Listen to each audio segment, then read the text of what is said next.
Okay, so hopefully you could see. So there's a lot of students joining us. That's good. Okay, so we finished the first assessment. That means we completed some of the assets that we need to continue with us with production, right? So great. With that said, I did have a look at some of the assets that you completed, and I just ended up choosing. So I'm going to go through some of the reasons why I chose certain assets compared to others. For the characters, we'll be going with Ida's character. It doesn't mean, again, it doesn't mean that so when I'm choosing stuff, it doesn't mean that everyone else did a bad job. That, or what usually this means is I'm going to choose something that fits the technical and creative aspects um, of our project, right? So what I'll do is maybe just primarily for this reason, Ida's character is probably the closest to being able to rig. So that means it's ready for the rigging process, right? So for example, for Claudia, she did a good job as well.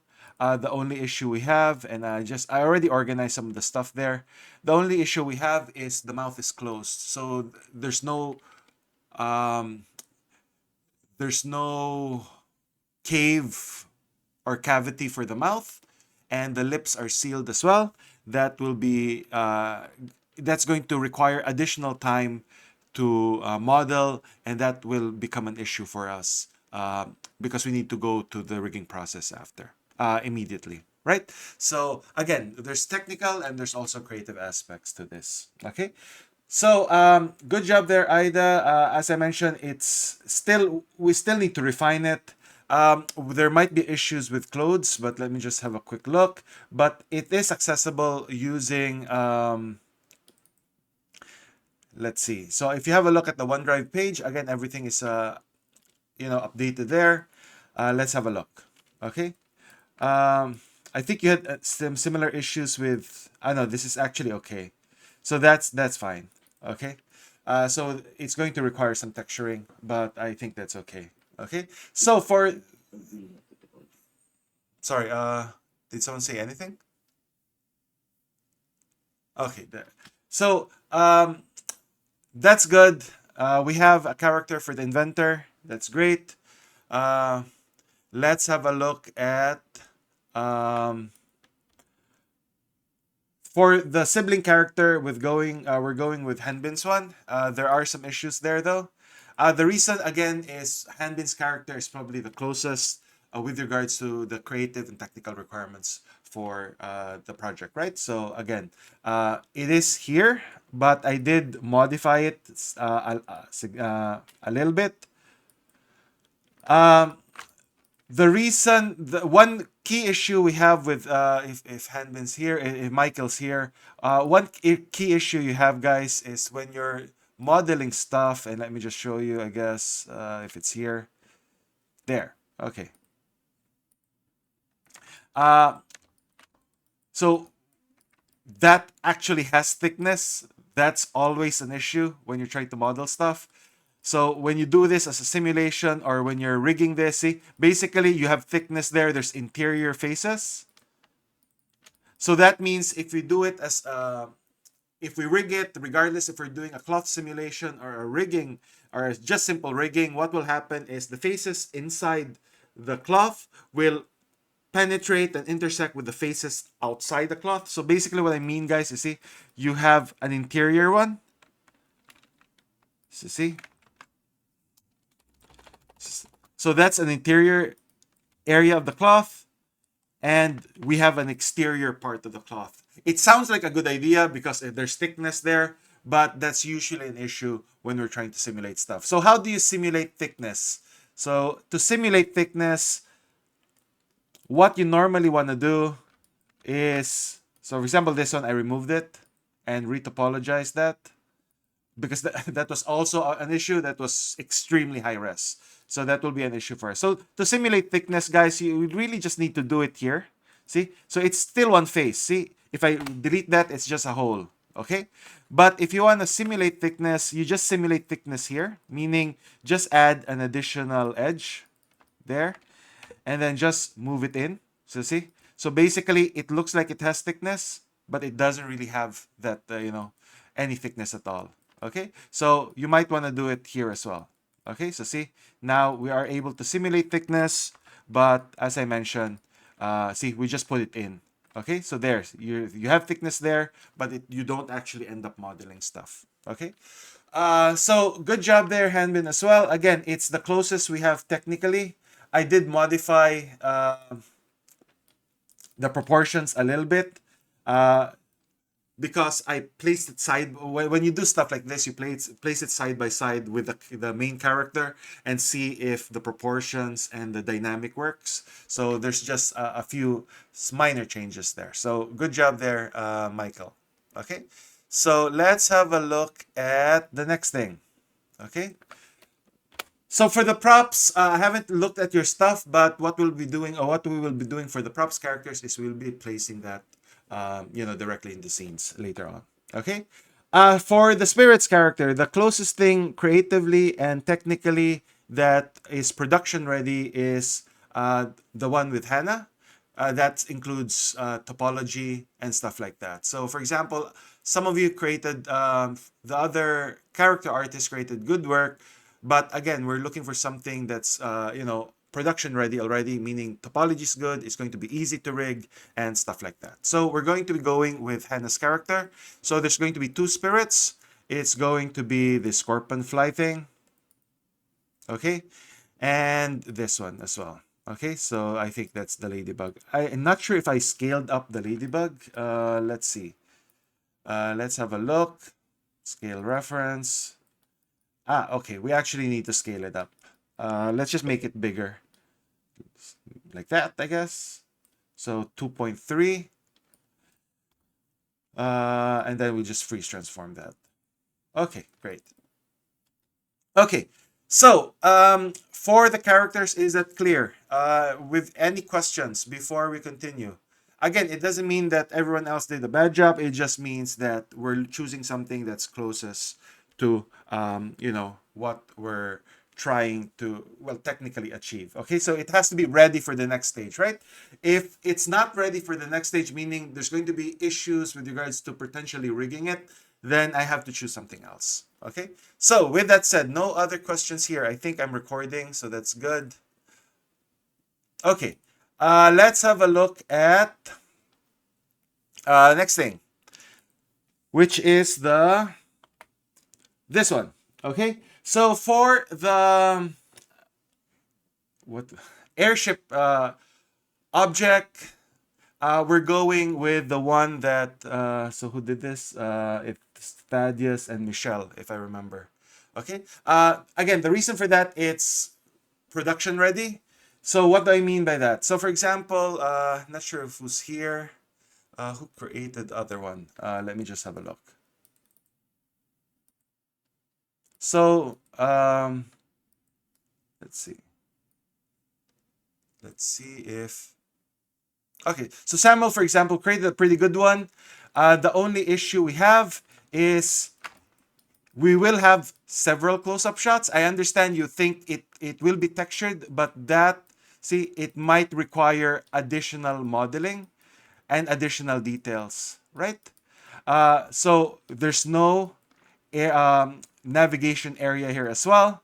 And we're looking for something that looks good. So you see, if I have a shot like this going up, then we just need significant detail there. Yes, you can texture that, but oftentimes, especially when you do a close-up like this, you actually want that modeled in. Okay? So again, it doesn't mean that this is not, good. It just means that with regards to the shots that we have and the technical and the creative aspects of what we need to achieve, Michelle and Thaddeus one is probably closer to what we want to do. Okay, there's a lot of issues there, though, I have to say, with regards to the models. I'll show you why, guys. This is the problem if you don't model to scale. So I'll show you the airship that they created. Okay, so this is the one I scaled up. This is the original one. And I'll show you obvious issues with the original one. Okay, so scale-wise, the entire scale looks okay. But I already mentioned to you guys that you really need to all good, Samuel. Okay. So, but this is what I mean. If when I say production ready, I just mean that if we have a close-up shot here and we're going up, see, notice that there's enough detail there that makes that shot look good. If we, for example, use yours, which is fine, if we do that particular shot, we might need to do additional modeling to make that, look better. But again, it doesn't mean that, yours wasn't good. But I'll show you some obvious issues with this, guys. Okay. I'll show you. Okay. So let me just import the scale reference. Okay. So again, I think this was modified a little bit. That's fine. But see, the size of the ship might look nice. The issue you have is, see guys, notice now that that door is obviously too small. Okay? That steering wheel is obviously too small. Okay? So what this means is we need to, and then a lot of you will say, just scale it up. Yes, you can theoretically scale it up. So basically, the scale that we want is probably something like this. Let me just show you. But you will come up with a lot of issues if you do this. So for example, if you scale it up like this, so say a lot of you will just say that you just scale it up. The issue you have with just scaling up things, guys, is notice that, see, maybe the door looks okay from here. Okay? But notice that everything else will become a problem. So let's see. Let's say that looks okay door-wise. See, that's okay door-wise. Okay, so you just said that, you know what? Just scale it up. Okay, I scaled it up. But the problem is, notice now we now have an issue with that navigation wheel. That probably looks too big. Actually, it's okay, but that's probably looking, slightly too big. So you might say, on top of that, guys, see, if I try to hold that, right? So if I have my hand, right? You have the character's hand there. If she tries to hold that, that's really just too big for her, right? So that's scaling doesn't mean, overall scale. It means actual practical scale, right? So how big your doorknobs are, how big those handles are, and how big other things are. So for example, if I'm now, this is something that's not necessarily directed to you. So it's not like someone will sit beside you and then, explain that it needs to be this particular scale. Often it's often implied, meaning when you're assigned a particular set, that means as an environment artist or or as a character artist or a prop artist, you really have to think about scales. Can the character hold it? Can the character hold on the beams? So just an example. So we have a shot where the character probably, or the boy character probably stays there, okay, holding on the beam. Okay. Now, see guys, notice what happens. That's actually okay. But notice now that, see, that might be too, actually that's okay. So that means the handle might be too big or that might be too high, stuff like that. See, for me, if I have a shot like this, see, notice now that if that's a hallway that someone can go in, that might be too small. Okay, so this is what I mean by just modeling to scale, right? You really have to actually have a look if it has practical scaling.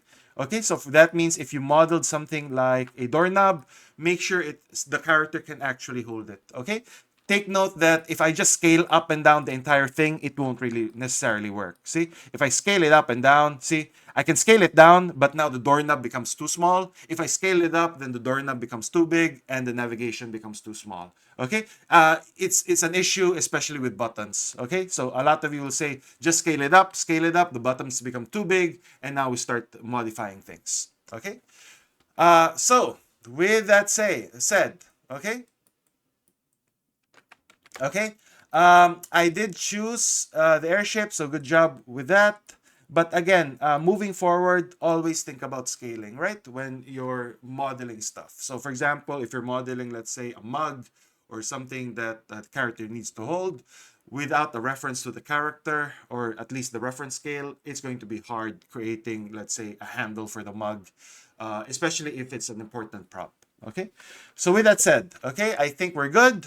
let's have a look at the next thing. Okay, environments. Okay, um, I forgot who did this one. So I basically I really like the detail that so it's going to end up being a combination of both, primarily because I'll explain why. I like the overall design that let's sorry guys, let me just have a quick look in terms of who was doing what, right? So let me just have a quick look here. So I'm just looking at teams. Okay. Let's see.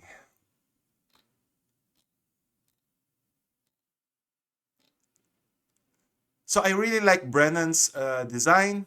Okay, so it's creatively there. The only issue we have with that is we really need that to have a bit more modeling detail, and explain why. Because if you, for example, have a shot, right? So I like the detail that let's see. Sorry guys, let me just have a quick look. So I think I like the detail what in terms of what Jared has. I'll explain why. Okay. The only issue is it is a very stylized flower type of environment. So Brennan was closer creatively, but let me just explain my reasoning for that. Right. So let me just open that one. Um, yeah, there you go. Okay, so I like the detail work here. And the reason why this is nice is because, let me just change this. Some of you had issues with the camera. It's really just changing the near clip plane and the far clip plane. So the reason why this is good is because, see, if I create a camera and if I have a shot, and maybe I'll make this.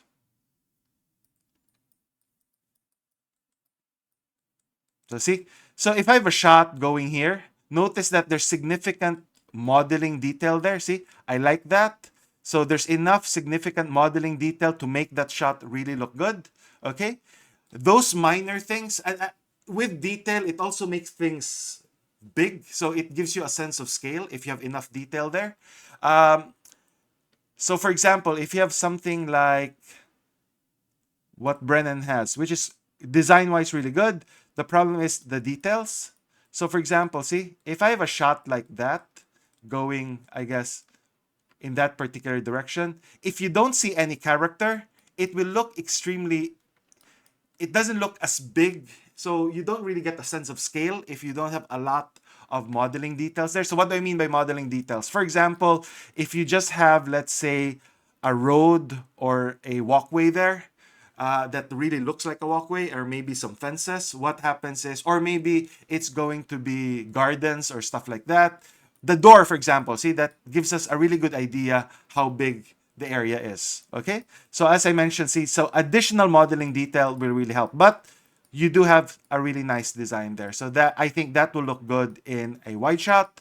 But the problem is if we do have a shot where we're going around that environment, there's not enough modeling detail there with regards to, I understand that detail work is hard, but it just makes everything really vast. Now, if it's not ideal, but combining both gives you the best of both worlds. So let me just show you, I guess, here. So the reason why I combine things is because, see, you just get the sense of scale from Jared's scene. And then if you move towards your scene, then we get a really good idea that this environment is really vast. It's huge, especially when there's no characters around. Okay. Sorry. This one. Uh, sorry. Sorry, Jacob. So sorry, guys. I just had some issues there. Okay. So it's sorry. It's Jacob's. There you go. Okay. So this is Jacob's, and okay, there you go. So that's Jacob. Okay, great. So as I mentioned, right, with is Jacob here? No, Jacob isn't here. Okay, so again, we just end up combining both. It's not ideal because now we have a mishmash of styles, but that's okay. The reason for that is, see, it just gives us a better scale idea of scale. So, for example, this one, if you don't have enough detail, this will look extremely small. Okay, but if you actually, for example, have stuff like windows or doors or maybe additional modeling details, it will make that look significantly big. Okay, so we just needed that to just get a sense of scale. Okay, so sorry if I'm mixing things around with regards to who did what, but again, we'll end up using this one. So see, I like it when you have that particular shot. So see, notice that you have the idea that it's really huge because you have that area there, that detail, and then you go through that area there. Okay, so at least it gives us a really nice sense of scale. I do understand that some of the shots will probably have the airship. That means if the airship is in the foreground and everything else in the background, then we actually get the idea that it's really huge. Okay, but my concern is if we have a shot where there's no airship and it's just flying like that, and we have issues with and the clouds are not good enough. What happens is it's not going to give us that nice sense of scale. Okay, so with that said, okay, is this relatively clear? Okay, so I need to fix this up, but this is going to be the environment that you will be using. Okay, so any questions or any clarification at this stage? Everyone's good? Okay, great. So with that said, let's have a look at the next thing. Okay, environments, another one. Okay, um, the scale issue is similar to, I guess, the city scene. So the city scene, it was Elena and Harrison. Not sure if you guys were, if they're here. So I'll show you the same issue, right? So I'll just open this up. Um, let's go environments. So this is Harrison once, okay? Okay, so I like that primarily because, see, that modeling detail just provides us a sense of scale. So see, notice now that gives us a sense of scale with regards to how big that entire thing is. Okay, so that's good. The only issue is there's not a lot of, well, it's not really an issue because, I mean, there's a lot of work.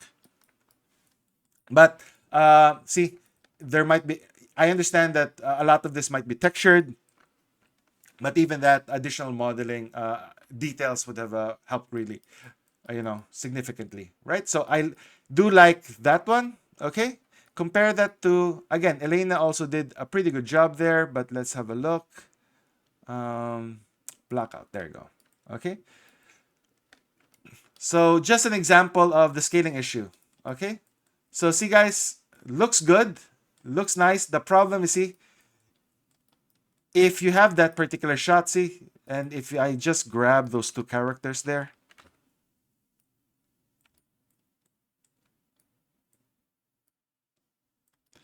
see, it just doesn't look that big, especially when you have these. Okay, so this looks like fences. The problem is those fences are like 2 times tall, bigger than the characters.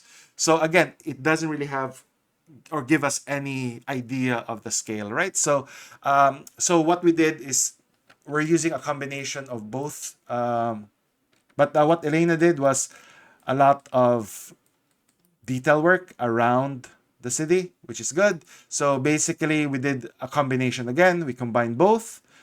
So we came up with something like this. Okay, so basically, it still has Harrison's object there, but then you have Elena's buildings on the outside. Okay, and a lot of and what will happen is you have the character. Yes, So, for example, it's not necessarily the buildings. The buildings we can adjust, and the buildings can be scaled.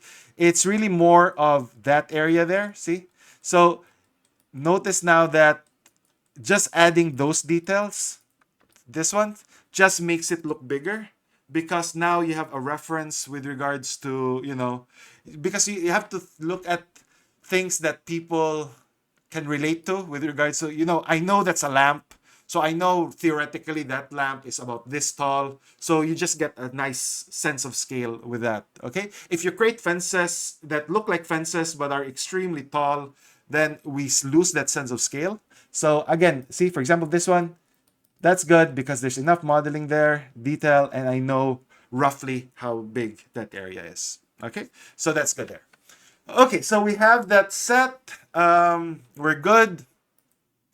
Next thing, the interior one needs work, but basically this is what we have for the interior.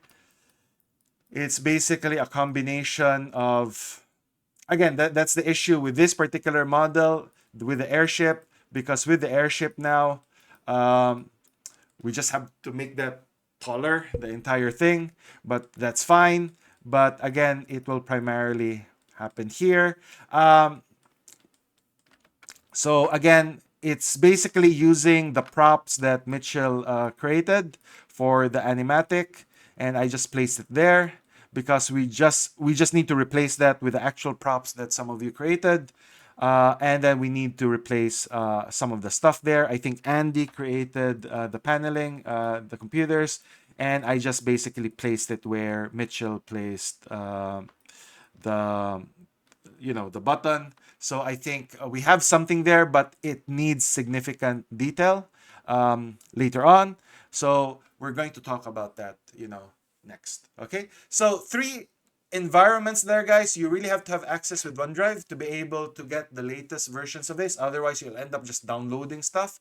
This won't work if we have textures, because what will happen is if we have textures, we probably have a lot of textures, and sometimes the textures get updated, so you can't really just continuously download stuff. Otherwise, you don't know if you're using the latest version or you're using an older version. So the ideal scenario is you actually install OneDrive, right? And make sure that, for example, just to show you, so I do have OneDrive there.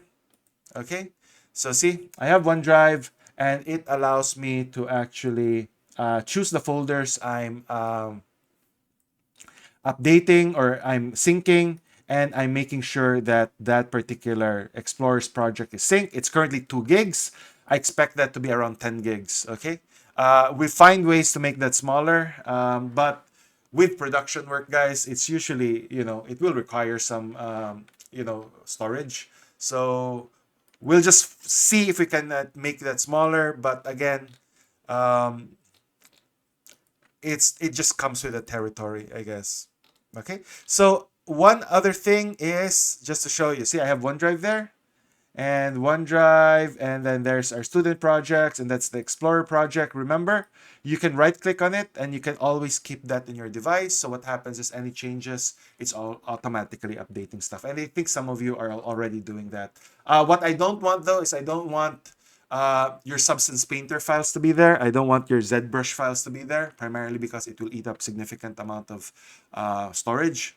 So I really just want the final files. In fact, I will end up deleting those archive folders there because we now have our finalized versions of the environments, the characters, and all of that stuff. Okay. As I mentioned, I haven't really looked at the props yet.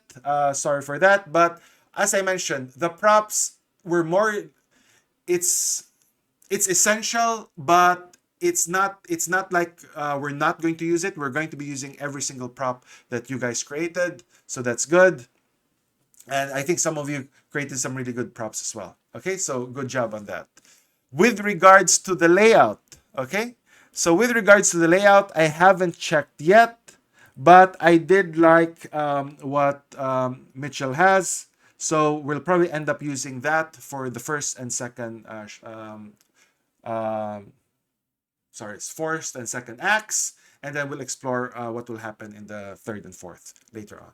Okay, so with this said, is this clear in terms of, are there any questions with regards to any of this, any point of clarification. I haven't checked the simulations yet, but as I mentioned, right, simulations at this stage is really experimentation. So I just want to know if, you're able to export stuff in Maya. You did some of that, experimentation work, and I'll look at your showcase, right, with regards to those effect stuff. Okay. So just checking with everyone if that's clear. Any questions? So that's Adam there, all the way to Chestina, Claudia, Hannah, Heather, etc. Relatively clear, guys. Any questions before we continue? You're good? Okay, great. With that said, okay, let's have a look at what you guys will end up doing next. Okay, so what are you doing next? So you can't continue with your existing task, because this is a totally new task. I don't know, totally new stage of the production. So in the next stage of the production, guys, we're going to be needing a few people, right, or a few artists. Okay, so the next stages of production includes the following things. Okay, actually shading. Okay, great. We need people to do shading. Okay, so basically there's two shadings, two types of, it's basically look development, right? So look development, shading. Okay, so if you're good at shading and you're good at texturing, especially for example characters and environments, then this is probably something you want to do. Okay, so what happens is there's two levels shading there. For props, I'll probably skip the props. You can either do environment texturing or character shading. Or look, when I say look dev, in this particular regard, it's shading, right? Shading and texturing, meaning developing the shaders and also creating the textures. Okay, so again, this is for environments, and this is for the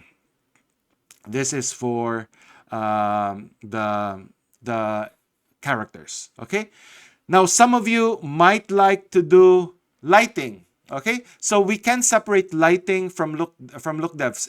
Anyone here who took the look and light dev class, so LLD 300, because I prefer that you already took that subject because you understand the workflow. So we have Adam, we have a few people who did. Okay, great. So again, if you've taken that subject, then this might be something good for you. Now, I'll probably ask you to light. So there's two types of lighting, right? There's shot lighting and there's master lighting. Master lighting involves the overall lighting for the set. So we're going to concentrate on master lighting. We're not doing any shot lighting yet, primarily because there's no shots yet. Okay, we haven't really created those shots. Okay, so again, now I might ask you guys to do both, but let's see first. Okay, but if you are interested with lighting, then you took maybe the LLD class, then this is probably something for you.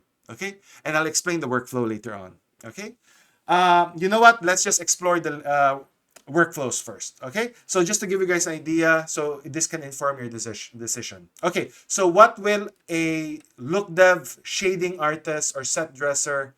Basically, set dresser also involves populating the scene. So it's a lot of work. You're doing set dressing. If, for example, if you're assigned an environment, I want you to set dress or populate the environment, but at the same time, texture and shade it. Okay? I prefer that you use procedural shading and texturing rather than manual texturing, meaning especially with environments. So environments, I don't want you to export every single object there to Substance Painter and then paint the textures individually. That'll take you forever to do. Procedural means you develop the shaders, you've developed, tileable textures, almost like a game workflow. You create those shaders, ideally tileable with all of those, normal maps, etc. And then you actually end up adjusting the UVs to fit those textures. And I'll explain, ideally you already covered or already took LLD, because that gives you a pretty good, idea of how that particular procedural texturing or shading works. Okay, but just to give you guys an idea, if you're a shading artist, this is probably what I'll ask you to do. Okay, and I'll hit don't save. Okay, so what will probably happen is, okay, what will probably happen is you take a scene. Okay, so for example, if you're assigned that sky village, okay, you take that scene, you don't reference it, you just open it, okay, and then you save it as, okay, and basically you put that in another folder. Okay, let's do actually environments, and let's just put, let's say, look dev. So look dev shading. Okay, so you put that in a new folder, you save it there. Okay, give it a name. Let's say, just an example, Seth. Okay, so Seth, and then maybe put their shading. Okay, or look dev. Look dev. I'll just put shading because look dev is lighting as well. Okay, so I'll save as. Okay, so what happens is that version now, you all you need to do is just populate the scene because there's a lot of some options there. Totally forgot. For the centerpiece, I think this is Rosie's one. Okay, so we'll use that one. Okay, so that means populating the scene. What do you mean populating? That means we need to enhance the scene. If you need to add additional props there, then add additional props. You don't have to model stuff. We can just download stuff if we need to. Okay, so as I mentioned, you can download stuff, populate the scene, make it look better. Okay, so on top of that, you will be doing shading work.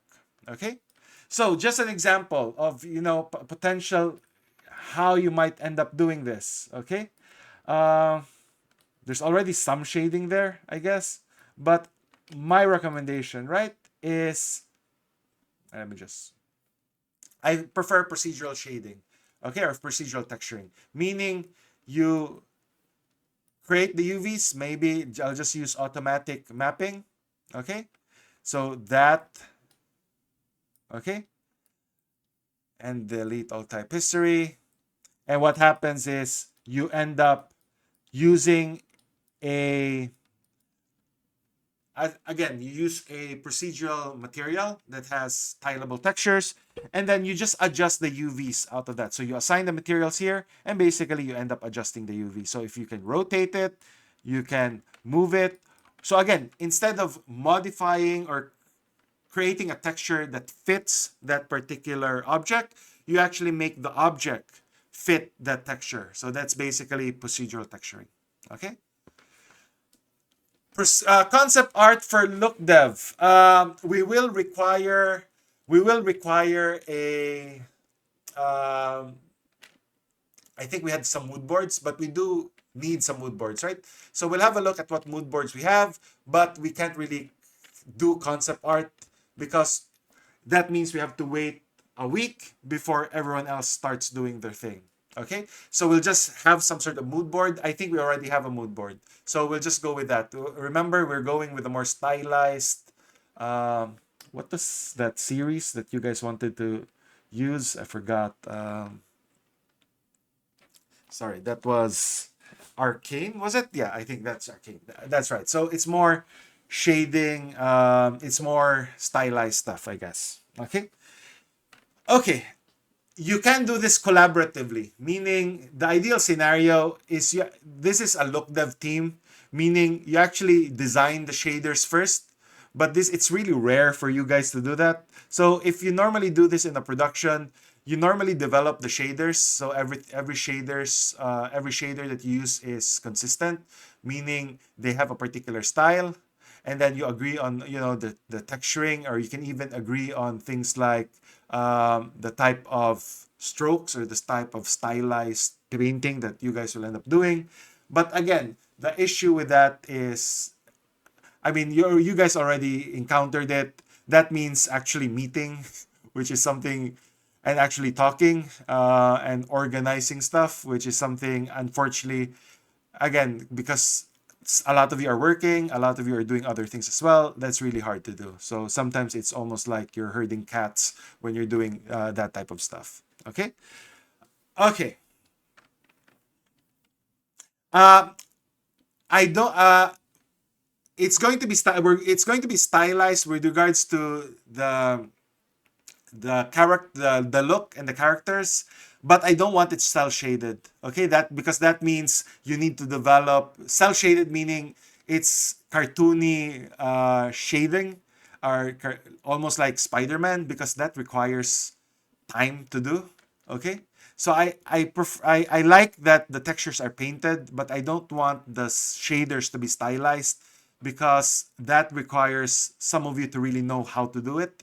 That's shader development, and that's unless some of you have done it before, it's really, it's hard work. Okay, not hard work, but it's, you know it's hard to make that consistent from the characters all the way to the environment. Okay, but yes, it will be yes, so it will be textured. Okay, so environments, guys, again, this is just an example. For environments, I do prefer that you do it procedurally, right? But for characters, it will be, it will be manually painted, meaning you probably want to use something like Substance Painter for characters. Okay, so character shading and texturing will be different from environment ones. Because if you end up doing that for environments, texturing it one object at a time, that'll take you forever to do. So you want to do the environments procedurally, but you want to do the characters manually. Okay, so you can actually add those tattoos and stuff like that. Okay, so I can demonstrate the workflow, but for characters, if you're interested with shading the characters, similar stuff. Okay, if you're interested with look development, shading the characters, that means you grab the character that we agreed on here. As I mentioned, there's already characters, right? So for the inventor character, it's going to be this Maya file. Okay, you open that. Okay, and then you save it as. Okay, let's see if this one has UVs. I haven't checked. No, it doesn't. That means you have to do the UVs. Okay, it's fine. Okay, so it doesn't. It's okay if it doesn't have UVs. That means who's ever doing this will just create the UVs themselves. Okay, so what I'll do is I'll save as, and this is going to be in another folder, 01 shading. Okay, character shading. Okay, so 01 character shading, plug that in here. Then inventor, let's say Ida, for example. Ida shading. Okay.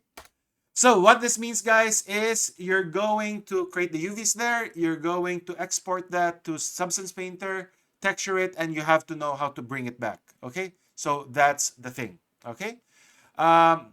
So if you already have UVs, that's good. That means you're saving a lot of time for the rest of the students who want to do the texturing for this. So if you have an updated version, just make sure to let me know, Ida, so we can just update that, right? So I guess oftentimes, to be honest with you guys, I mean, is if I'm doing shading and texturing, that might be an issue. No, that's okay. Um, a lot of people, especially texture artists, often prefer to UV themselves because sometimes there's just some things that you want to adjust manually. For example, UVs. For example, this one, right? So, for example, if I'm doing that, I'm thinking I want to arrange those UVs in a horizontal way so that if I have a procedural texture, maybe I'll just have that all going in the same grain. So I probably prefer adjusting it in a particular way. Okay, that means, well, if there's already UVs there, that's great. That means I'll just end up rotating and modifying it. But those are just examples, right? There are instances where sometimes you just prefer creating the UVs yourself, but it's not, always. Okay, so with that said, okay, you do have two options. Okay, look dev, set dressing. We'll talk about who's doing next, but again, I'm giving you the idea in terms of how this usually works, right? In terms of our process. You open the 3D file, you save a version of your scene, and then you start doing your shading and texturing. Okay?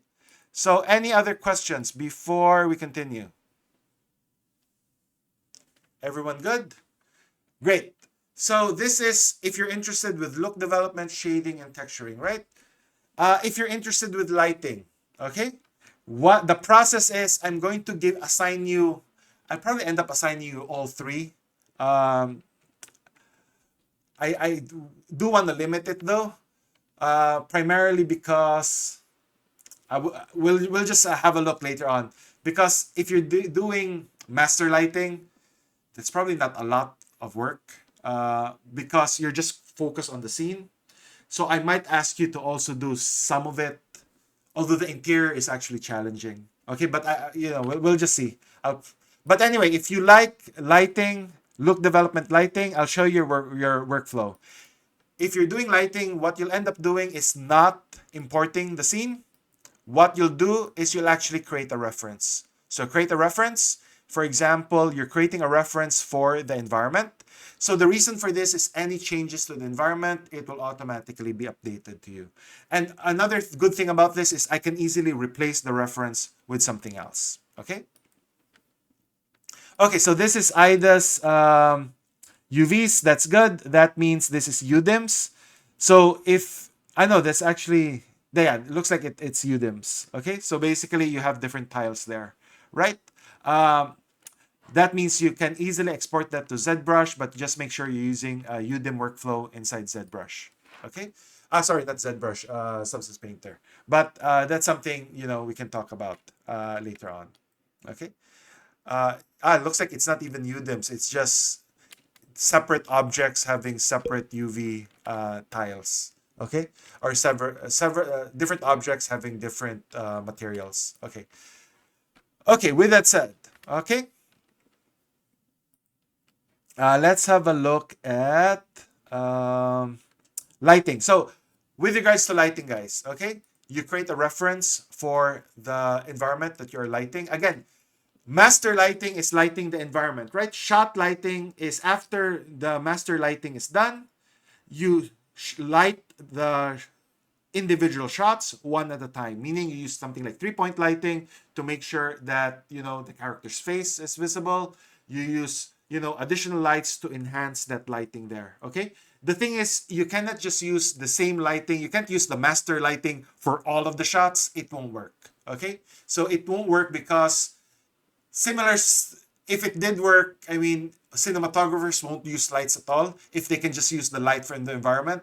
So similar to what cinematographers do in real life, you actually end up using lights to just make sure to enhance the lighting for your characters. Okay? So anyway, you create a reference for your environment. Okay?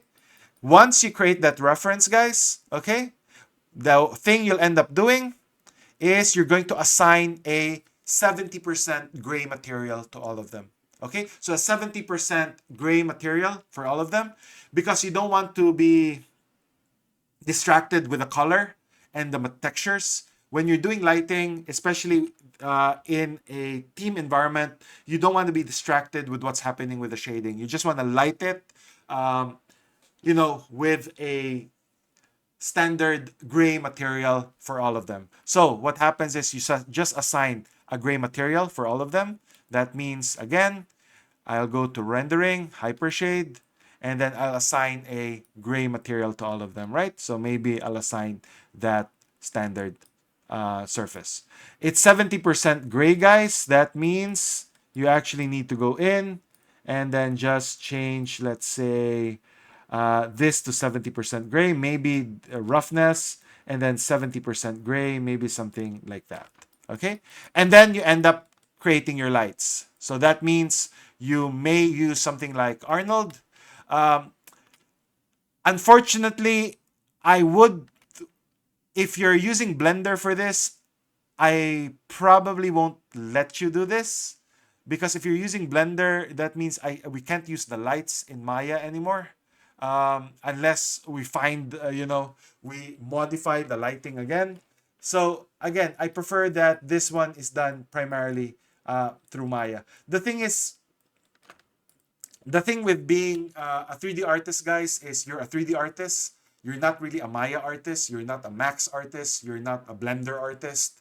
So you have to be able to jump different studios. So, you'll be working on studios that primarily use, katana for lighting. Okay, that's a totally different system for lighting, but the techniques and the principles is the same. So regardless of what software you use, okay, you can easily jump from one to another. So that it doesn't mean that, oh, I'm a Blender artist, I want to do, but this project requires me to light in Maya, then I won't do it. Okay, that's the wrong approach. As I mentioned, you're a 3D artist, not a Blender artist. Okay, so again, you have to be able to do lighting, do modeling in different platforms. Okay, with that said, okay, so if you do prefer lighting in Blender but you want to try it out in Maya, you can do it as well. Okay, but anyway, this is referenced, and what you want to do is you want to save that as, and you want to put that in, let's say, the environment. So this is going to be, let's say, O2 master lighting. As I mentioned, there's two types of lighting, right? Master lighting and shot lighting. Well, there's other types, but basically master lighting involves just lighting that environment, right? And that's going to be basically the starting point for all of the shot lighting later on. So master lighting. Okay. And again, this one, it's is this the 01, or maybe this is lighting, and this is going to be workshop, and then this is going to be, for example, Kyle. Okay, and then I'll save that. Okay, so there you go. Then what you'll end up doing is light it up. Okay, now we won't have enough time to cover the techniques of lighting. That's why I prefer that you might have covered or might have taken LLD already, because there's those techniques in lighting there. You can already start applying. You know how to add volumetrics. You know how to add, how to add key lights. You know how to enhance the lighting and stuff like that. You can easily choose which lights are emitting diffuse, or if you just want it to emit specular, then those techniques you already covered. Okay, so we'll do this faster now because we're kind of running out of time, but that's your process with LookDev. Okay, so if you want to have a look at lighting, that's going to be your process. With that said, I might add an additional stuff that you need to do for this one, guys. That means we'll just think about that. For now, I'll just put it there. LookDev, that's a job that you guys can have. If some of you want to rig, then rigging. There's actually a lot of things there that needs rigging, but definitely even the environments need rigging. But for now, I'll just concentrate on characters. Okay, so if you want to rig the characters, we have the two I say insect character, but it's daffodil characters. We don't actually have a model for the daffodil, which is strange. Okay, but again, we do have 4 characters there, 4 humanoid characters, and then we want to be able to rig the. Sorry, we want to be able to rig the airship as well. Okay, so what's your workflow for rigging? Your workflow for rigging is you're going to create a reference again. Okay, so create a reference. So go file. I'll just show you. So if you're interested with rigging, you basically create a reference. Don't import, because the moment you import, that means any changes we do to the original file won't be updated in your file. Okay, and that's going to be an issue. So we're going to create a reference, and then we're going to be referencing the character. And for this particular character, I'll reference the airship. So let me just show you why you might need the airship to be rigged. Okay, obviously that thing there might need to rotate. Okay, this might need to animate. So just an example, I can easily do that by just adding a joint. So maybe I'll just do it here, guys. So this one will require some actual manual rigging. Okay, so just an example. So you can just create a joint from, let's say, here, here, and here. And then basically you end up Did I just... Looks like I positioned it the wrong way. Let's do that again. So maybe I'll create a joint here, here, and here. Okay, and then maybe I'll skin. Okay, there you go. Okay, so basically I'll skin that object. Okay, bind skin. So just an example. So see, now you have the ability to perhaps control. Maybe you can add some eye-case, but the idea is, see, you can manipulate that, right? So for example, if it needs to animate, then we can just animate it by rotating this bit. Okay, so similar to other stuff there, but this will require rigging. Not a lot really, but for example, this one, right? We need that to rotate. We need it to be able to move forwards. We need to have it tilt. We need to have it, do other maneuvers, right? So that will require some rigging. Okay, that means, guys, that the bottom bit here. So just imagine, right? It's going to look really weird if this one rotates like that. Okay, so what do I mean? What you probably want is you want this to rotate first, meaning that entire area. So see that one? You want this to rotate first, and then the rest actually compensates that rotation, right? Because it's going to look weird if it's going to just rotate like this. See? So I understand that, again, see, it might be okay with you guys if it's like that, but for me, that's just too stiff. So again, you probably prefer this one rotating first, and then everything compensates. That requires rigging, okay? And understanding of those rigging techniques. So with this said, okay, that's your workflow. Again, I'll just provide, if there's anything unclear, I'll just provide it using a recording. But let me just, again, there's still effects work. Now the effects work will be clearer now because now we know where some of the stuff needs to go. We still have an issue with the clouds. We need a solution for the clouds. But the great thing is you already have a scene. If you're working with the clouds, that means you have to look at what's actually happening with the environment itself. Okay, so for example, this one, guys. Okay, if you're working on the clouds, that means find ways to actually populate that with the clouds, and then make sure that those clouds are also movable or animatable. Okay, so I'll leave it up to you guys. Okay, scene assembly is probably something I can't cover yet because I'll probably end up doing that as a video. So the ideal scenario, that's right, is it's something that we can render inside Maya. So that might be either a VDB or a model or a geometry, a piece of geometry, okay, that we can assign a volumetric shader on. So again, I prefer, it will require some research and development, but again, it doesn't mean that you're not able to. So again, some of you tried it out, did some experiments, but found out that it's hard to do, or you had to do something else. That's not really a failure.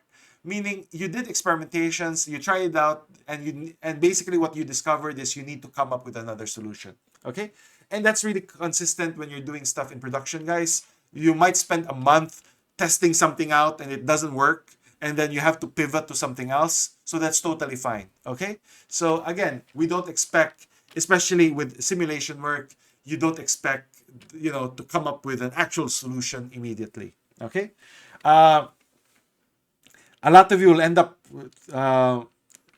it's fine if you look at tutorials. The only issue you have with tutorials, it seldom considers your circumstance.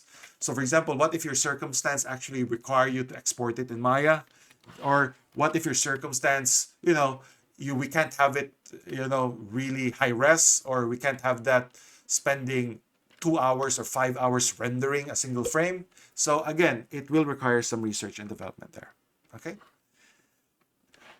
So let's have a look. As I mentioned, I haven't really looked at all of it, right? But let's have a look at what Seth has with regards to the clouds. Okay.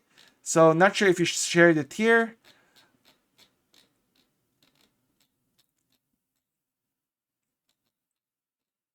So make sure to share it here and we can have a look. Okay. Okay, it's in the Maya file. Let's have a look.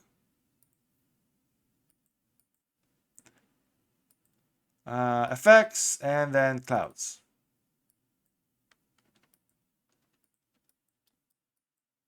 Okay, so basically you have it as a volume. You imported the VDB there, and then you can render it out in. Okay, haven't seen it yet. Just share your images. There's some issues with regards to that. Uh, is it controllable? Okay, so what you might want to do is export a VDB and the model, meaning currently I can't art direct it. Meaning, see guys, the problem I have is I can't art direct it. I can't see it here. So I need to be able to move it around, okay? Without actually rendering it out, okay? So again, it has to be something that I can art direct without rendering it out, okay? So that means you might export a VDB, but you also need to export perhaps a model. So we can move the model, but when we're ready to render, we replace the model with the actual cloud itself. Okay. So again, good if it renders. I haven't seen it yet, but again, there's some concerns there with regards to just try it out with the actual set itself and see if that works. Okay, and we'll have a look. So let's see if it's here. So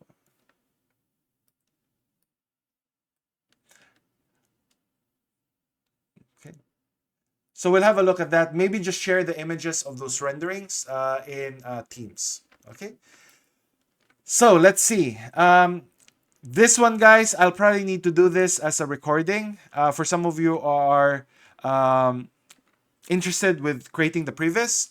So basically what will happen now is I'm going to give you a rigged version of those characters. Okay. So basically there's two types of rigging, right? Maybe we create a starting rig. So that's not going to be the final rig, but it's enough to already start posing the characters. The reason why posing is important is because it helps you with the framing, right?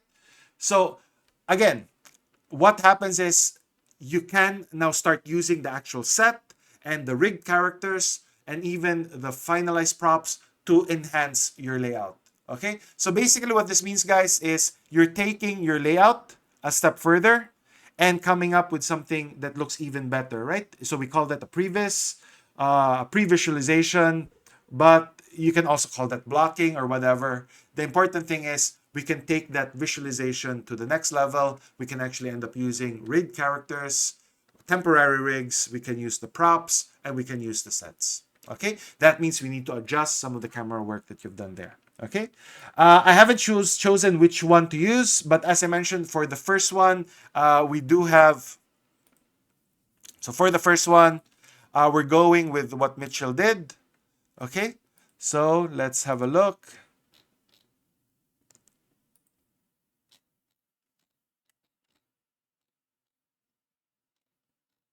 Sorry guys, that's week 4. So we might end up adjusting that a little bit.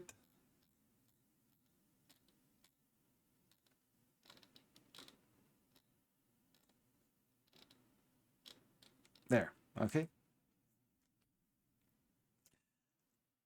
So we'll end up using that, okay? So that means we can replace those characters with the actual character and their rigs. That means a little bit of knowledge with regards to how animation works. Uh, we might need to just enhance some of the shots. There you go. Okay, you actually have the entire first 4 minutes. Okay, that's good. Okay, so that means you end up enhancing some of those shots there. Okay, so since Mitchell already has all those 4 shots there, we'll probably end up using Mitchell's file. But if you do want to work on this particular aspect of the production, creating the previs, that means you'll be working with the rig characters, you'll be working with the actual set now, and you're now going to be enhancing those shots. Okay, and we'll talk about that more as we move along. So with this said, guys, is it clear in terms of what the tasks are before we decide who's going to be doing what? Is this clear? with regards to okay, that's right. So as I mentioned, uh, the layout was rough, but what we can do is we can refine that in the next one. Okay, now we actually have the characters great, the characters there and all of that. Okay, so any questions? If this is clear for everyone with regards to those particular roles. So the roles that are available for you, look dev, shading. So if you're good at texturing, you'll be, maybe apply for that particular role. Look dev lighting as well. If you like rigging, then you can have a look at rigs. If you like to continue or work on scene assembly and creating the previs, work on that. And then if you want to extend or refine your effects or try your hand on creating effects work, do this as well. Okay, so let's have a look then. Okay, and let me just open this one and I'll share it with everyone again. Um, I won't I won't let you edit it, guys. It's just you know what? Let me just think. You know what? I'll just do it myself, just to avoid the confusion. But you can just view it here, right? There you go. Okay, so first up, okay, we require look dev artists. So this is going to be look dev, and this is going to be look dev shading, okay? And this is for the characters.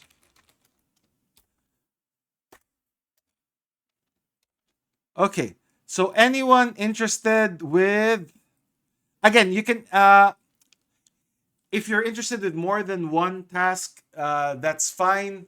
Um, you can have, you can put your name in multiple tasks, then we can just decide later on, okay? You know what? It's probably easier. Because I haven't edited it, I'll probably just do it here. You know what? Now, looking at it, thinking about it now, I probably prefer you guys. So I'll give you access to this editor.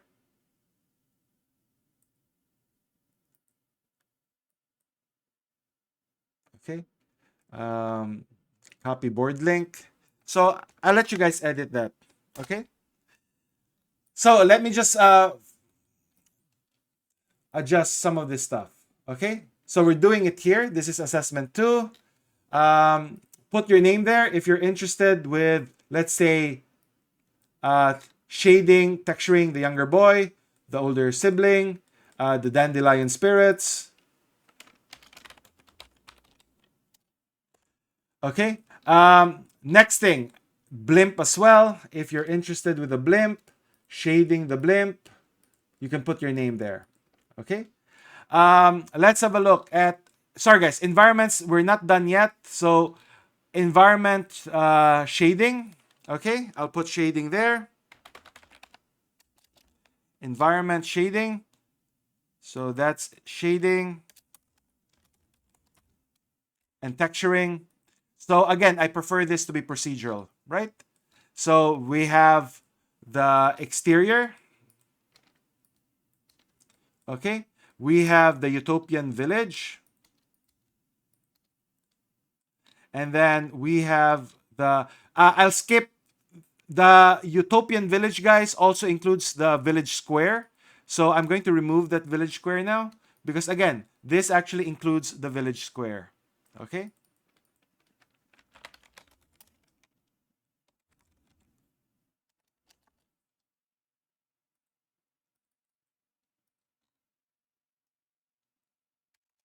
So this includes the village square. Okay. So that is part of it. Okay. And another thing is workshop, interior. Again, for the interior, it's shading, but it's also a bit of modeling and then populating the scene. So again, this doesn't only include shading, guys. This also includes populating the scene, right? So I need you to also populate the scene. Okay. So it's going to include both things. Now you don't have to model stuff. You can just download assets if you need to. There you go. Story. Okay, this is going to be previous. I will give you, I'll probably create a video for that, but it's going to include using rig characters. So I'll give you a rough rig to be able to use it. And then it's basically setting up the cameras again, making a more refined version of your layout. Okay. Anyone interested with rigging? I'll put it here. Okay. So rigging.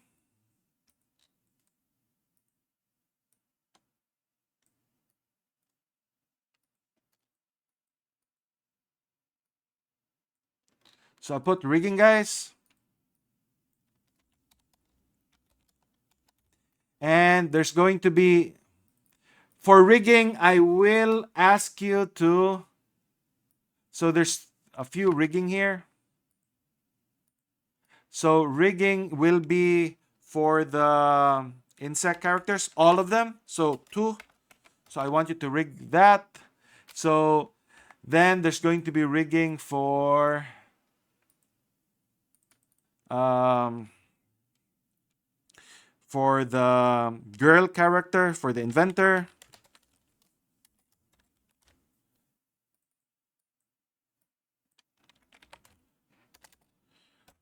And then we have the, you know what? I'll also include the boy rig. No, you know what? That's fine. I'll just have it separate.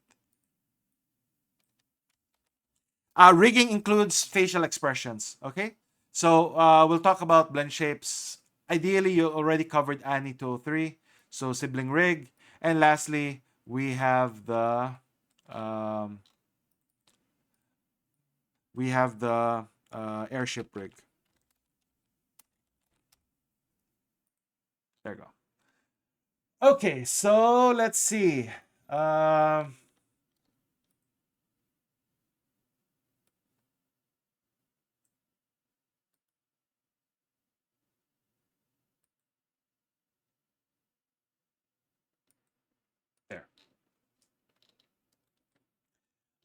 No props for now. You know what? I'll probably, so there will be additional props. I normally reserve that for uh, students that are really busy doing other things as well. So I'll just put additional props. Okay. Model and texture. Effects work as well. Let me just change this here.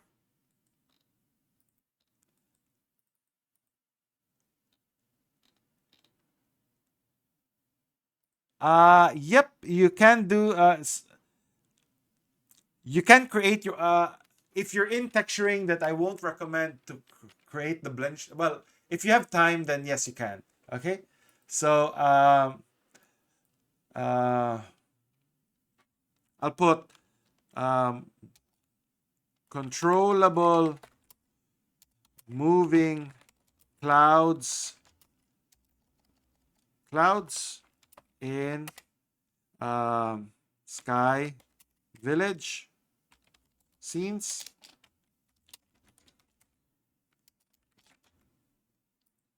So it has to be controllable, meaning we have to be able to see it in without rendering it, because that's an issue if we need to render stuff before actually seeing things. So it has to be controllable, art directable moving clouds, right?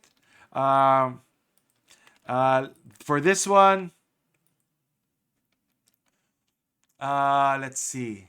I'm thinking spirit effect. Okay, so we need the spirit effect for both characters. Okay, now I'm going to combine this now, the spirit and the booster effect. So whoever doing the spirit effect must also have a look at creating the booster effect. Moving clouds. art directable.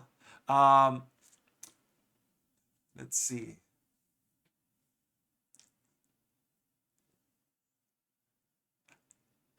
So there's clouds there, and there's smoke.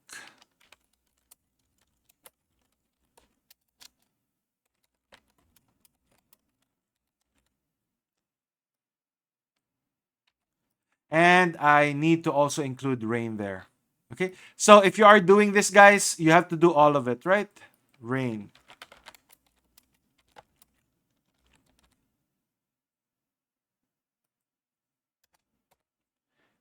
Interactive rain. It doesn't have to be a simulation. If it's rain, oftentimes we like doing it as a texture rather than an actual simulation. Okay, so booster effect, spirit effects for both characters. Uh, this one. Okay, flying petals and flying uh, flowers. Okay, interacting with the ship. So again, we just want solutions, right? I just want solutions for those simulation work. Are we missing anything? Lighting. Sorry, guys. Lighting. I'll put lighting here. Okay. So lighting.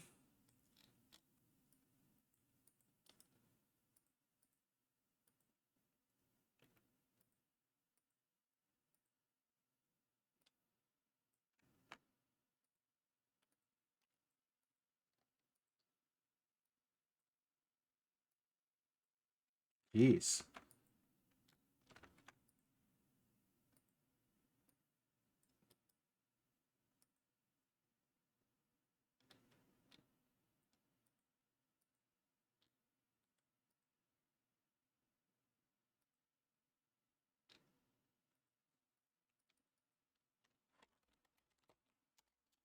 So master lighting.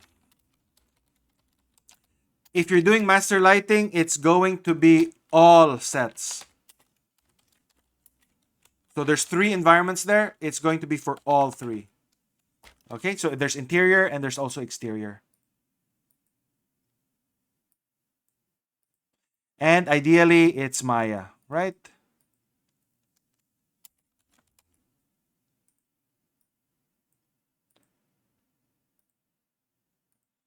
So I'll give you a few more minutes to have a look. As I mentioned, the workflow, I might just do it uh, as a video for prevising. But let's see.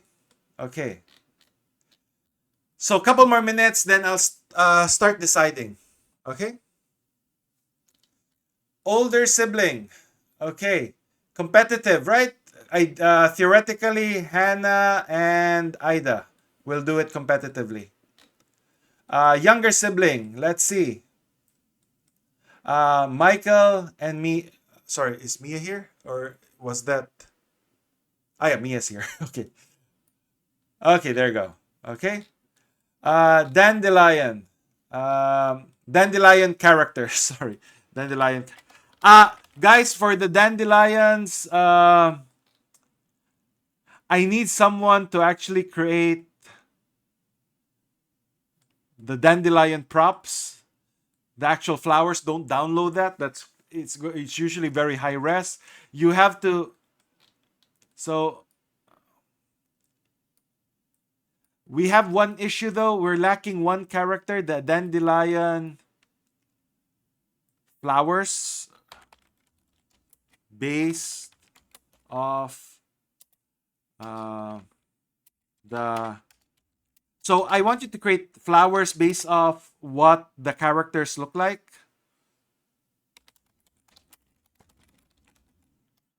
Okay. So this is going to be modeling and texturing. Okay.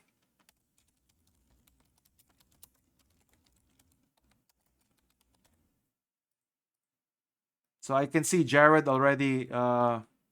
So basically, if you're here Jared, that means grab the file, grab the insect files. That just gives you some inspiration in terms of how to create an actual flower out of that, if that makes sense. Now, I just need three variations each. Okay. The reason is we don't want everything to look the same.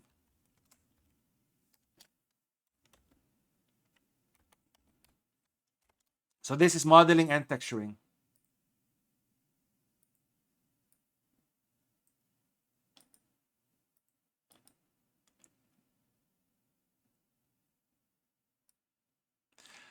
For this one, previous, I will ask you to also have some sort of sound there. So start adding sound effects.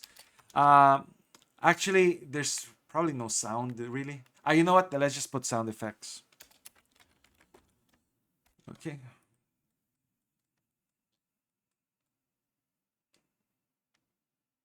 Okay. So let's have a look. Older sibling, Ida and Hannah. Okay.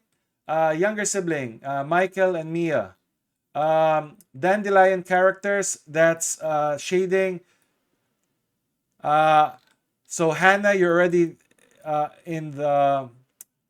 That means it's primarily Julia. Not sure if you. Again, this is the shading of it, right? Um,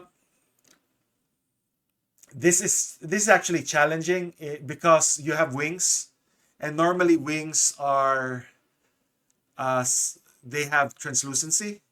So that shader development, and especially with the eyes, right? We have close-ups on them, so the eyes have to be detailed and the face has to be detailed. Though that means texturing and a little bit of texturing and detailing. Okay, because we might not have enough detail there for a close-up. So we need to make sure that we can have a close-up. Okay, yep.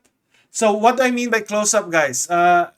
For some of you who are doing the insect characters, right? If you want to do the shading for those characters, I might ask you to do also some modeling there. Okay? The reason is, I'll show you, right? See, we will have a close-up perhaps. See? So if we do a close-up, that's not going to be enough detail, right? So see? And again, I also found this a lot in the models that you've done. I understand that you guys are still working on it. You really don't want everything to be totally symmetrical and clean, especially with environment models. So for example, your handrails are always perfect. The walls are always perfect. I mean, everything is just symmetrical and everything is just, I mean, I understand for the sky village, but for interior stuff, you don't want everything to be perfect. So the table doesn't have to be perfectly edged, stuff like that, right? So similar to this one. So find ways to make that look good in a close-up. So see, if I do a close-up with this one, guys, see, that's not going to be good enough, right? So similar, I guess, to the scorpion fly character. Let's see what it looks like if I have a close-up. See, close-up, looks okay. But again, you can still refine it. Okay. With that said, let's have a look because we're wrapping up. Okay. Elena wants to do those characters again. It's detailing and shading. Jared, flowers. Wow, no one wants to do the texturing for the blimp. We have environment, workshop, and the cyberpunk city exterior. We have Elena and Claudia there. Brennan, with regards to the village square. Jacob, the interior. This will require some modeling as well. So make sure you're up for that, Jacob. Rigging. Not sure if you guys are here. So I'm assuming that who's not here. So I'll just remove names there. So again,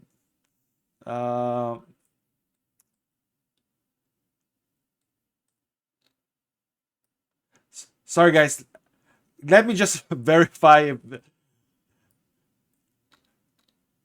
So, airship rig, does that mean Thaddeus wants to do the rig for the airship? Is that correct?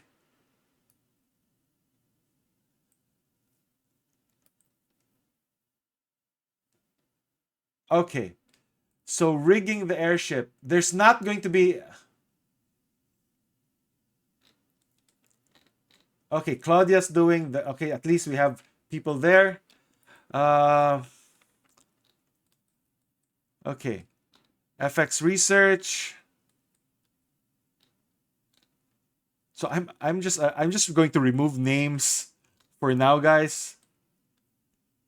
So there you go.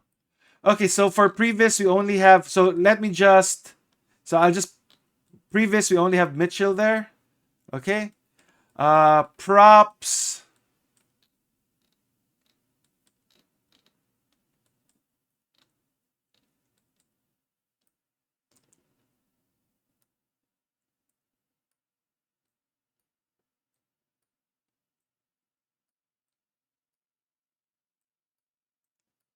So again, props I might just assign later on. Okay. Okay, let's see. No one's doing the sibling rig. That's fine. Again, you don't have to. Hanbin is interested with the rig. But aren't you doing the texturing as well? Okay. Uh,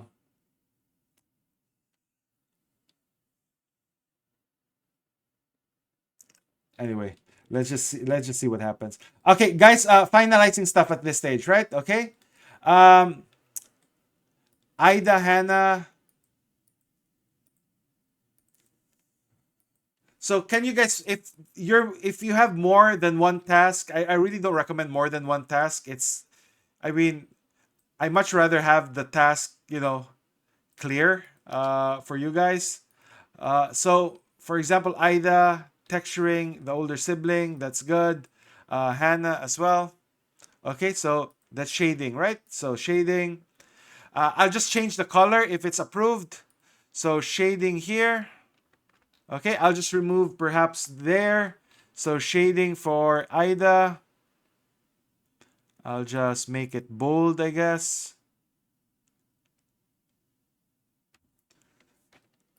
So older sibling Ida, younger sibling Mia and Michael. Uh, but Michael's also doing the rig. So I prefer that you concentrate on the rig, Michael. Okay. And then if you have additional time, then oops, so it's removed. So that means uh, Michael is primarily doing this one then. Okay, that's fine. Okay, so Hannah, Dandelion characters. Uh,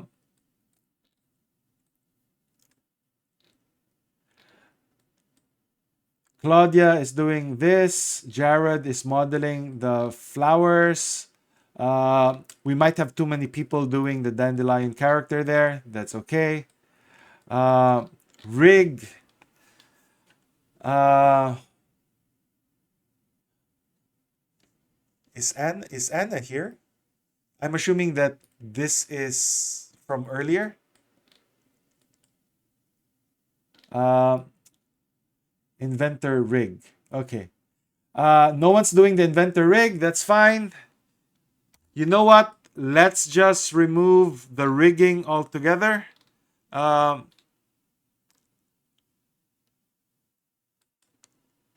no, no. This is your. So basically, guys, this is your task for the second assessment.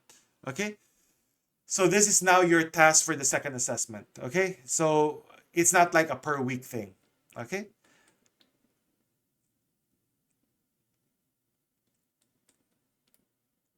Um, so just checking with Elena, are you doing? I prefer that if you're doing the rig for the characters, you're also doing the face rig. So I don't want to separate the face rig and the character rig. Okay, you have to do both of them. It's just confusing. Okay.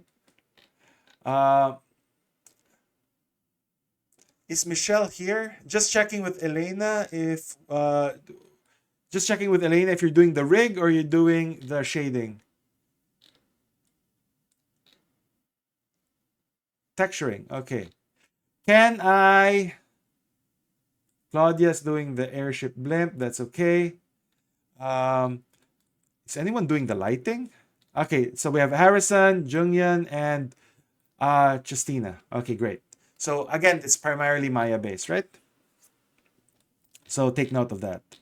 Um, Checking with Kyle what you're doing.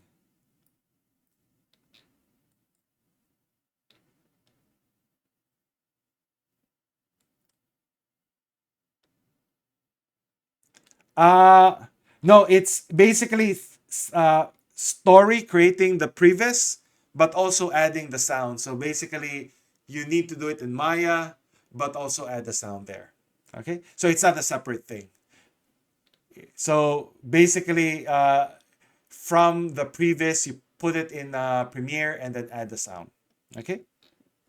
If again, for some of you who are not really necessarily keen on anything specific there, I can put you in props. Okay, so there might be an additional stuff in props there. You know what? You can try out if you've done lighting before, Kyle. I can put you there. Or you know what? We actually need someone in. There's too many people doing the dandelion characters. Let's see. I can put you in. So no one's doing the cyberpunk city. Uh, let's see. Okay. Shading, texturing. Let's see.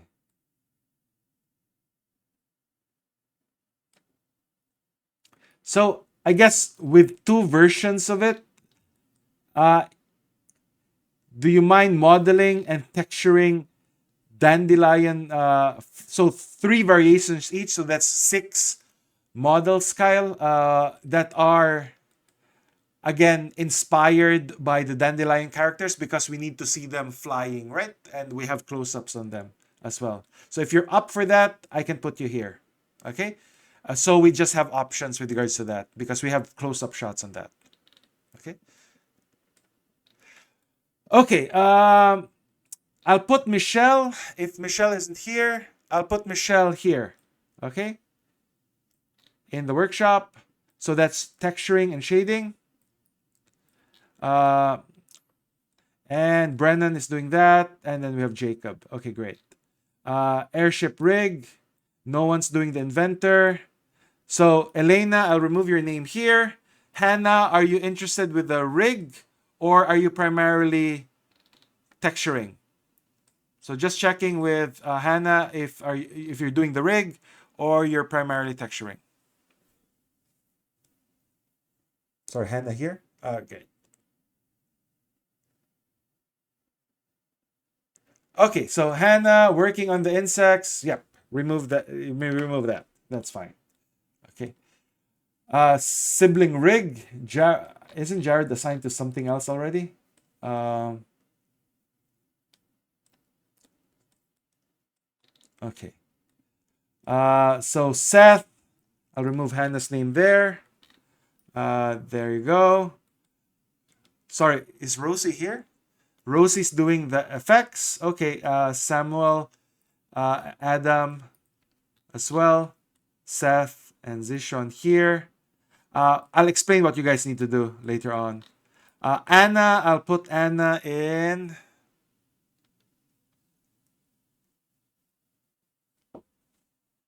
It's not a small task. Okay, so either it won't be a small task because you will have close up on the eyes. You'll that means you have to think about shading. So you can't just assign the same shader for everything, uh, and it's going to be. So the thing with shading, guys, is this is how I recommend you guys do it, right? So my recommendation is for especially for the characters. Okay, my recommendation for the characters, you really have to meet up. Okay, you just have to talk about it. You just want the direction for the shading, right? With regards to what type of shading you're aiming for, right? Is it stylized? Well, how stylized it is. Okay, because you can go photoreal, you can go hyper real, or you can go something like arcane. Okay, so with arcane, it's basically a particular type of stroke, right? So is it oil painted painting style, stuff like that. Okay, in fact, you can even share shaders. So for example, if you created a nice shader for the eyes, okay, you can always share that. Okay, if it looks oil painted, the oil painted look is actually really tricky. I don't even recommend you guys do it unless you know what you're doing, because you might see a tutorial, right? So you might look at the tutorial, you see that, oh, nice, this is an oil painting look. I found a tutorial in Arnold. It can create an oil painting look, but it has to do this. It has to scatter stuff. The problem with that is it takes 3 hours to render. That is an issue for me. Okay? So yes, you might be able to create a shader that looks really good, but if it requires a lot of work and it eats up a lot of system, that's not really a good solution. Okay, so that's why I prefer that you guys just talk about it yourself. Talk about people here doing shading and texturing, especially for the characters. Just a quick meetup, right, with regards to what your overall direction is, what look you're aiming for, because that will really inform your decision. Because some of you might want to create a really nice oil painting look. The problem is it requires a displacement map with scatter points, and it takes like 10 hours to render a single frame. Okay, that's not really a good solution. Okay, so think about that moving forwards. Okay, so how you do this, guys, is it's easy, right? If you go to your Teams page, you can just easily, I mean, you have Discord, so you can use Discord if you want. But see, you can go to your team page, and in your team page, you can just create a new chat, and then maybe just invite everyone there. So that can be, that can be Ida, that can be Hannah. Okay, um, there you go. And then that can be Kyle. Okay, and then that can be, again, just invite the people there, just talk amongst yourselves, right? Again, if you have the same direction, that just makes things more fluid and more cohesive.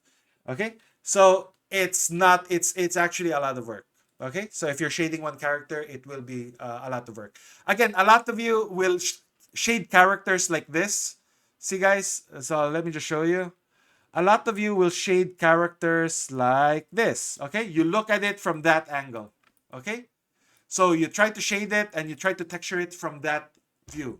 Okay, that's not going to be enough. Okay, because remember, we actually have close-ups, so it has to look good from that.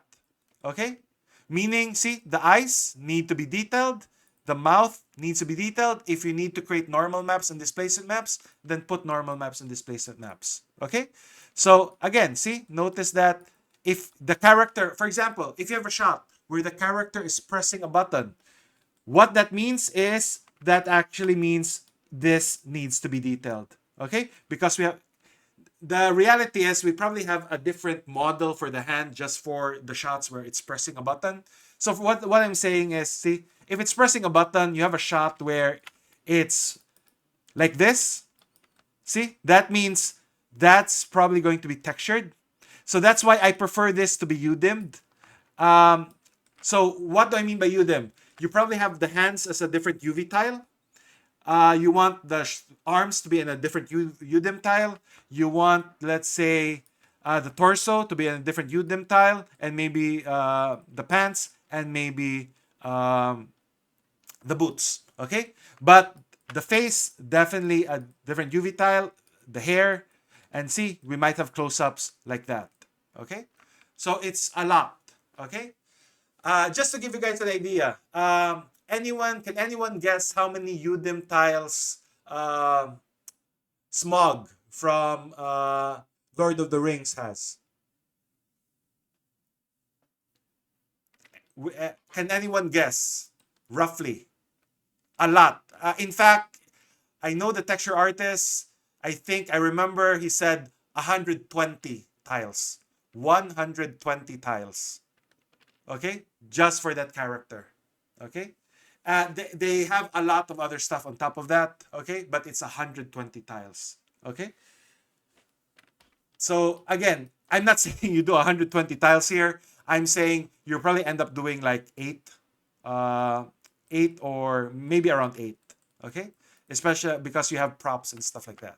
Okay, so with that said, guys. Okay, and that's like 10 years ago. Jeez. Okay, with that said, okay, I think we're locking it down. I'll put Naomi here for now. For the props people, for the students who aren't here, I'm going to assign props for you. We have only one story artist. Mitchell, you're good with this? Okay? So, great. Okay? So, this is important primarily because that's really driving the story, right? I'll send you a video with regards to how this works. Okay, so you need the rig characters, you also need the environments, and you start refining your work. You want to think about depth of field as well, so you can play around with focus, right? So we'll talk about that, later on. I think we're good, guys. So what I want you to do for week 5, show me work in progress stuff. Okay, so just work in progress stuff. Okay, I just want to see where you're at. If it's UVs, then it's UVs. If it's rough texturing, I just want to see your workflow. Okay, I want to see the workflow primarily because I want to see if it's efficient, and I want to see if we can adjust a few things there. Okay, because as I mentioned, right, this is a production class, meaning we won't really have time to cover individual workflows that you guys can use. But what we'll do though is here under week 5, I'm going to create our announcements. Week 5 challenge. So at RTA, show me work in progress files.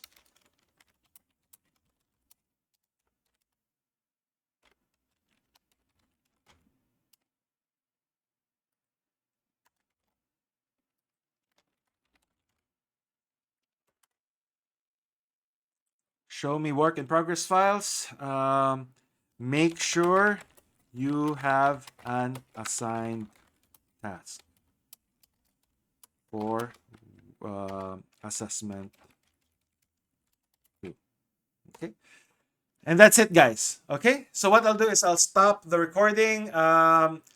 Question, can you use substance? Yes. Substance for texturing. As I mentioned, if you're doing characters, I prefer it to be Substance Painter. You actually want that. The truth is you want to export that in a sculpting package so you can create your normal maps and displacement maps. Then from that normal maps and displacement maps, you plug that into Substance Painter together with your model, and then you can start, because Substance Painter doesn't create any displacement map really. It can create normal maps, but it's not good normal maps. So you often want to do that high res, low res thing with the normal maps. But again, that's the ideal scenario.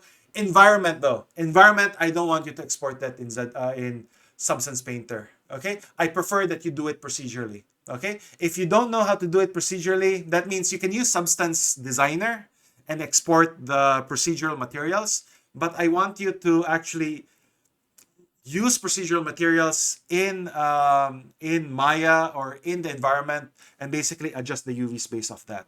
If you try to export everything to Substance Painter and individually texture that, we'll end up with a lot of textures, and we'll end up with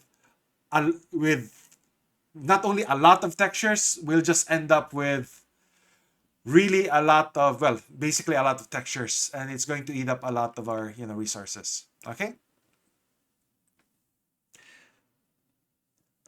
Yes, but basically, either if you are exporting it back to ZBrush, you don't want to modify the base mesh anymore. So this is detailing, meaning you can add additional subdivision levels. You can sculpt the details, but you can export it now as a displacement and a normal map rather than, but you don't want to modify the base mesh anymore. Okay? So otherwise, if you end up modifying the base mesh, then we have to re-export the base mesh and we have to re-rig the character, basically. Okay? So you don't want to modify the base mesh. Okay. So with that said, guys, I think that's it. Okay, we're good. I'm going to stop the recording at this stage. Hopefully it's clear what you guys need to do. Any questions, feel free to just message me. Yes, 8 UDEMs should be fine. Okay. But again, just take note, have a look at the script, have a look at what Mitchell has done. You can see, close-ups that are there. So if there are close-ups, that means you have to have enough detail on those close-ups, right? So with that said, guys, I'm going to stop the recording. I'll see you guys next week.